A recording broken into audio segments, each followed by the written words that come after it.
शुरू करते हैं आज की कहानी। एक बार की बात है, एक बड़ा सा जहाज तूफान के कारण डूब गया। उस जहाज में जितने भी लोग थे वो लोग भी जहाज के साथ ही डूब गए, बस एक आदमी को छोड़कर। वो आदमी उसमें बच निकला और एक सुनसान जगह पर आइलैंड पर जाकर फंस गया। सुबह जब उसको होश आया तो उसने देखा वो एक सुनसान जगह पर अकेले पड़ा हुआ है, जहाँ दूर दूर तक कोई भी नजर नहीं आ रहा है। वह ऊपर वाले की तरफ देखकर दुआ मांगने लगा कि मेरी मदद करो, इस सुनसान जगह पर किसी न किसी को भेज दो जो मेरी मदद कर सके। लेकिन वहां उसकी मदद के लिए कोई भी नहीं आया। दिन गुजरते गए, वह रोज ऊपर वाले से मदद के लिए गुहार लगाता था। कुछ दिनों के बाद उसने दुआ करना छोड़ दिया। उसने वहां से बचने की उम्मीद भी खो दी। उसका सब्र टूट चुका था। तब उसने लकड़ियां इकट्ठा करनी शुरू की और उससे एक झोपड़ी बनाया। उसने नारियल के झाड़ से बहुत सारे नारियल तोड़े और खाने के लिए मछलियां पकड़ने लगा। 15 से 20 दिन निकल चुके थे। वो आदमी वहां से निकलने की सारी उम्मीदें छोड़ चुका था। इसीलिए उसने तकरीबन 20 दिन की मेहनत के बाद वहीं पर लकड़ियों का एक अच्छा सा घर बना लिया था। एक दिन जब जंगल में वो नारियल तोड़ने के लिए गया और जब वापस आया तो उसने देखा कि उसने जो घर बनाया था उसमें आग लग गई थी और वह पूरी तरीके से जलकर राख हो गया। तभी उसने ऊपर वाले की तरफ देखा और कहने लगा, मैंने आपसे मदद मांगी तो आपने मेरी मदद नहीं की। जब मैंने रहने के लिए एक घर बनाया तो आपने उसे भी जला दिया। वह आदमी सारी रात ऊपर वाले को कोसता रहा और वहीं सो गया। जब वह सुबह उठा तो देखा एक बहुत बड़ा जहाज उस आइलैंड के किनारे पर खड़ा है। वह यह देखकर बहुत खुश हो गया और तुरंत जहाज के ऊपर चढ़ गया। जब उसने कप्तान से पूछा कि उसे कैसे पता चला कि वह इस सुनसान जगह पर फंसा हुआ है, तब कप्तान ने कहा कि तुमने आग जलाकर जो सिग्नल हमें भेजा था उसी की वजह से हम इस सुनसान जगह पर आए हैं। तभी वो आदमी ने कहा, मैंने तो कोई सिग्नल नहीं भेजा था। और वो सोचने लगा।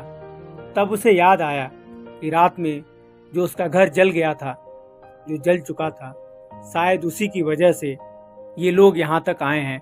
तभी वो आदमी ऊपर देखकर खुशी से चिल्लाने लगा। दोस्तों, सेम चीज हमारे साथ भी होती है। हम रोज कई सारे प्लानिंग करते हैं और अगर चीजें हमारे हिसाब से नहीं होती हैं तब हम बौखला जाते हैं और ऊपर वाले को कोसने लगते हैं। किसी चीज को लेकर हमारी उम्मीदें पूरी तरीके से टूट जाती हैं। हमारा सब्र हमें आवाज देने लगता है और हम ऊपर वाले को कोसने लगते हैं। लेकिन हमें नहीं पता कि ऊपर वाले का प्लान हमारे लिए क्या है, वो हमारे लिए क्या करने वाला है। हम उसका अंदाजा भी नहीं लगा सकते हैं। वो लाखों करोड़ों लोगों की जिंदगी चलाता है। उस ऊपर वाले को सब पता है कि कब किसको क्या देना चाहिए और किसे क्या नहीं देना चाहिए। जब भी आपके लाइफ में कुछ बुरा हो रहा हो, जब चीजें आपके हिसाब से नहीं हो रही हो, तब ऊपर वाले पर भरोसा रखना और सब्र करना। उसके पास आपके लिए जरूर कोई ना कोई प्लान है। ऊपर वाला दूसरा दरवाजा खोले के बिना पहला दरवाजा कभी बंद नहीं करता है।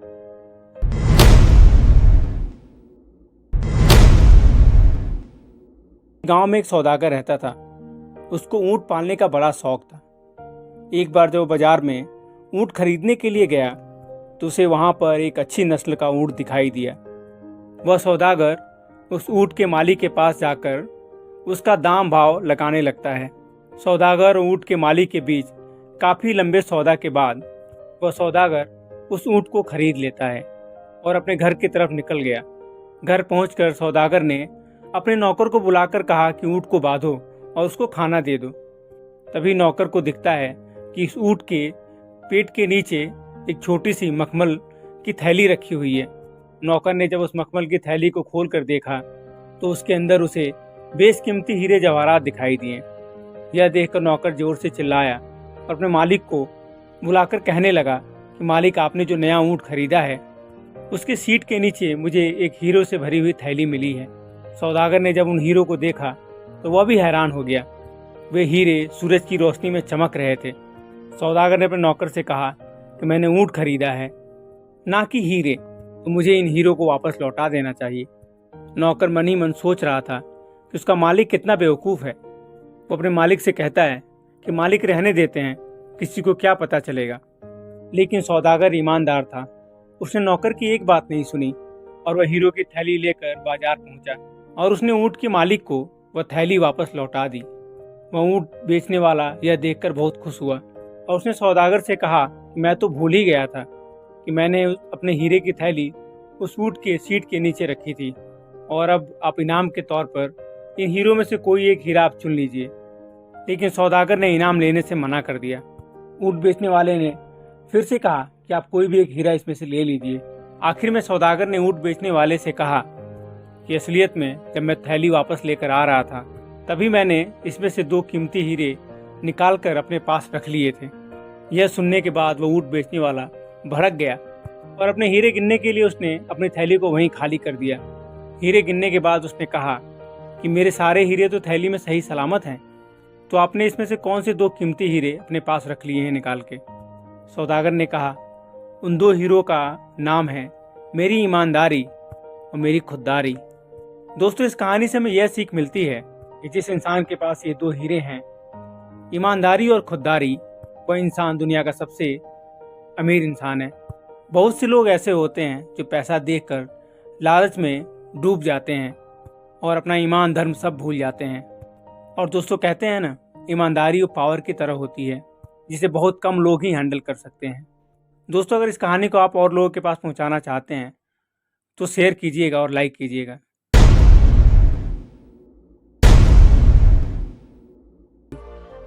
एक बार की बात है, एक इंसान ने 2 बिल्डिंगों के बीच में एक बड़ी सी रस्सी बांधी। वो दोनों बिल्डिंग बहुत ही ऊंची थी। वो रस्सी बांधने के बाद उस रस्सी पर कदम रखना शुरू किया और रस्सी पर चलना शुरू कर दिया। नीचे खड़े सारे लोग उस आदमी को देखने लगे और वहां पर काफी सारी भीड़ जमा हो गई। वो आदमी धीरे धीरे करके उस रस्सी पर चलता जा रहा था और नीचे खड़े सारे लोग उस आदमी को इस तरह देख रहे थे मानो कब वो नीचे गिरने वाला है। वो आदमी आधा रास्ता पार कर लिया, तभी उसका बैलेंस थोड़ा बिगड़ा। सारे लोगों को ये लगा कि वो नीचे गिरने ही वाला है, लेकिन वो संभल गया। उस आदमी ने अपना रास्ता कंप्लीट किया, सफ़र तय किया, और जब वो नीचे उतरा तो सब तालियां बजा रहे थे, सब चिल्ला रहे थे, सीटियां बजा रहे थे। वो आदमी फिर से उस बिल्डिंग पर चढ़ा और इस बार उसने अपने बेटे को कंधे पर उठा लिया और फिर से वो 2 बिल्डिंग को बीच में बंधी हुई रस्सी पर चलने लगा। उसके बेटे ने उसको कसकर पकड़ लिया और अब सारे लोग उसको बड़े हैरानी से देख रहे थे। वो आदमी जैसे जैसे उस रस्सी पर कदम रखता जा रहा था, वैसे वैसे लोगों की धड़कनें तेज होती जा रही थीं। लेकिन इस बार भी उस आदमी ने उस रस्सी को अच्छे से पूरा कर लिया। अब जब वो नीचे आया तब उसने माइक लेकर पब्लिक की तरफ देखते हुए कहा, क्या आप लोगों को विश्वास है कि मैं ये फिर से कर सकता हूँ? लोगों ने बड़े जोश के साथ कहा, हाँ, ये तुम कर सकते हो। उस आदमी ने फिर से उस जनता की तरफ देखकर बोला, क्या आपको पूरा विश्वास है कि मैं कंप्लीट कर सकता हूँ? फिर सारी जनता ने फिर से हाँ कहा। तभी उस आदमी ने कहा, तो ठीक है, लाइए अपना बच्चा दीजिए। तब सारी जनता शांत हो गई। उस आदमी ने कहा कि जिस तरह मैंने अपने बच्चे को कंधे पर उठाकर यह रस्सी पार की है, उसी तरह मैं आपके बच्चे को बिठाकर इस रस्सी को पार कर लूँगा। क्या आपको यकीन है? इस बार जनता में से किसी की भी आवाज़ नहीं आई। पूरी जनता शांत खड़ी थी। तब उस आदमी ने कहा, अभी तो आप लोगों को मेरे पे पूरा विश्वास था कि मैं इस रस्सी को पूरा पार कर सकता हूँ, लेकिन अभी किसी को भी नहीं। दोस्तों, इस कहानी से हमें यह सीख मिलती है, हमें जितना विश्वास दूसरों पर होता है, हमें उतना ही विश्वास खुद पर भी करना चाहिए। हमें उतना ही विश्वास खुद पर भी रखना चाहिए। आप हमेशा पीछे इसलिए रहते हैं क्योंकि दुनिया को देखकर आप कहते हैं कि हमें उस पर विश्वास है, लेकिन आप अपने आप को देखकर कभी नहीं कहते, मुझे अपने ऊपर विश्वास है, मैं ये काम कर सकता हूँ, मैं ये काम कर सकता हूँ। आप कभी ये नहीं कहते कि मैं ये काम क्यों नहीं कर सकता हूँ। यही कारण है कि लोग आपसे आगे निकलते जा रहे हैं और आप वहीं के वहीं खड़े हैं। आप वहीं खड़े रहकर उनको बस देख रहे हैं।